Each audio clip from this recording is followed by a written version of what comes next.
Slab हटाया, slab वो cover की जगह पे ना, कहाँ पाँव की जगह होती है, वो हटाते थे, फिर अंदर जाते थे।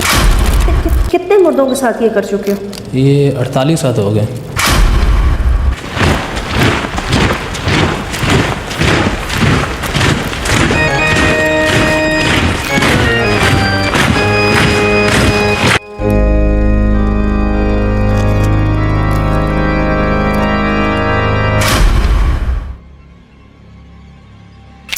ये जो आज हम जिस केस के बारे में बात करने वाले हैं, इसको ना तो किसी क्राइम टीवी सीरियल ने कवर किया है और ना ही किसी यूट्यूब चैनल ने।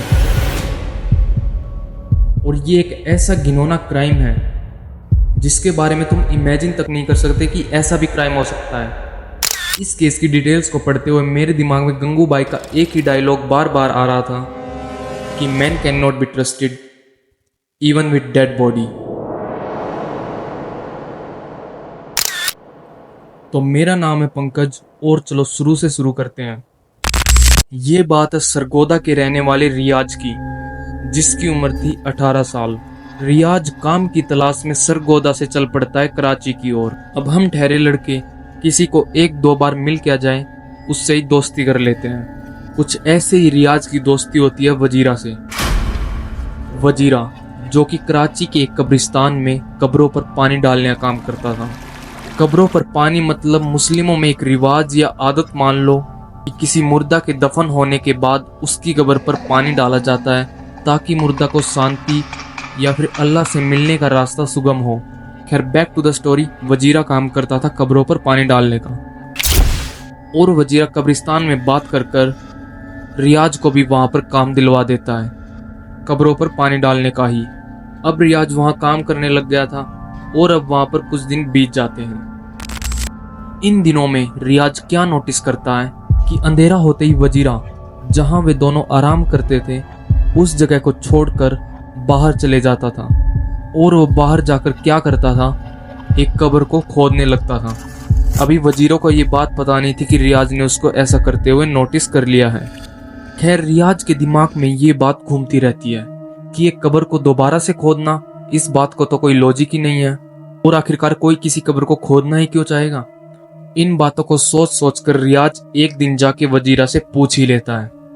तब वजीरा उस दिन उस शाम बाहर जाता है और रियाज को अपने साथ लेकर जाता है और वो क्या करता है, एक कब्र को खोदता है और उसके पीछे की एक स्लेब को हटा देता है और फिर अंदर जाके उसको है। अब ये जानने के बाद रियाज उसको ऐसा कहने की बजाय कि तुम ऐसा क्यों करते हो और ये क्या कर रहे हो, वो उसको इस काम में मदद करने लगता है।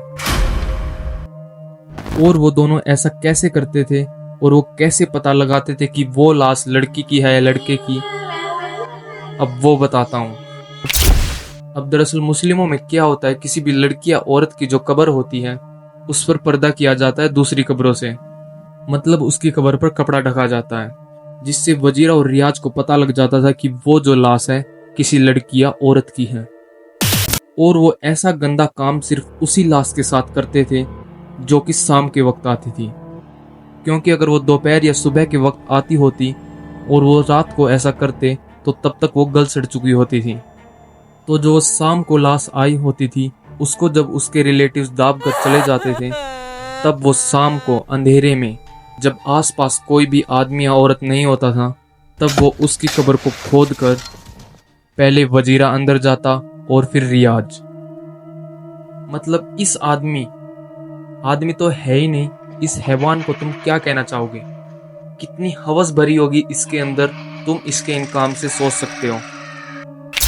और उन्होंने ये कितने दिन किया अंदाजा लगा सकते हो? 1 साल, 6 महीने, 2 साल, जो भी अंदाजा लगाया हो कमेंट कर देना। उन्होंने ऐसा किया करीब 8 साल तक। और जो जैसे पकड़े गए उसके पीछे भी एक इंटरेस्टिंग कहानी है। अब कुछ लोग सोच रहे होंगे कि आखिरकार कब्रिस्तान के लोगों को पता क्यों नहीं चला जब वो 8 साल तक ऐसा गंदा काम करते रहे। तो मैं बता दूं, लोगों को भी शक था। जब वो सुबह आते थे तो देखते थे कि कब्र की मिट्टी ऐसे उथल पुथल पड़ी है, लेकिन फिर ये लोग यही कहानी बताते थे कि किसी कुत्ते ने की होगी। अब उन लोगों को क्या पता था कि वे कुत्ते ये कुत्ते हैं। अब 8 साल तक वो ये काम करते रहे, जिसके बाद वजीरा की मौत हो जाती है। मौत क्यों होती है? क्योंकि वजीरा ड्रग्स ले रहा था और ओवर ड्रग्स के कारण उसकी मौत हो जाती है।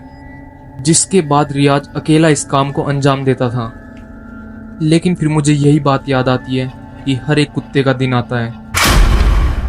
फिर एक रात जब रियाज अपने इस काम को अंजाम देने जाता है और जब वो इस कार्रवाई को कर रहा होता है तो वो क्या देखता है कि जो लाश थी उसका मुंह खुला हुआ था और आंख भी खुली हुई थी और उसके दांत चमक रहे थे और उसकी आंखों में भी जैसे वो जिंदा हो ऐसी चमक दिखाई दे रही थी। उसे जब ऐसा दिखाई दिया तो वो एकदम हिल गया और जैसे तैसे अपने पजामे को पकड़कर वहां से भाग लिया और इन आंखों की चमक वाली बात उसने बाहर जाकर लोगों को बताई। तब लोगों ने आकर देखा कि कब्र ऐसे खुली हुई है और उस मुर्दा के कपड़े ऐसे बिखरे हुए हैं।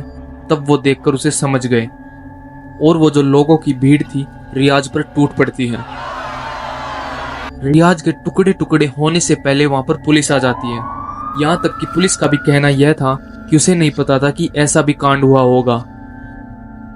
उन्हें तो लगा था सिर्फ लड़ाई झगड़ा हुआ है, लेकिन जब सारी बात सामने आई तब उनके भी होश उड़ गए। अपने इस लंबे टेन्योर को भी अगर सामने रखूं तो इस किस्म का, इस बर्बरियत का, इस सफाकियत का मेरी अपनी लाइफ के अंदर कोई केस नहीं आया।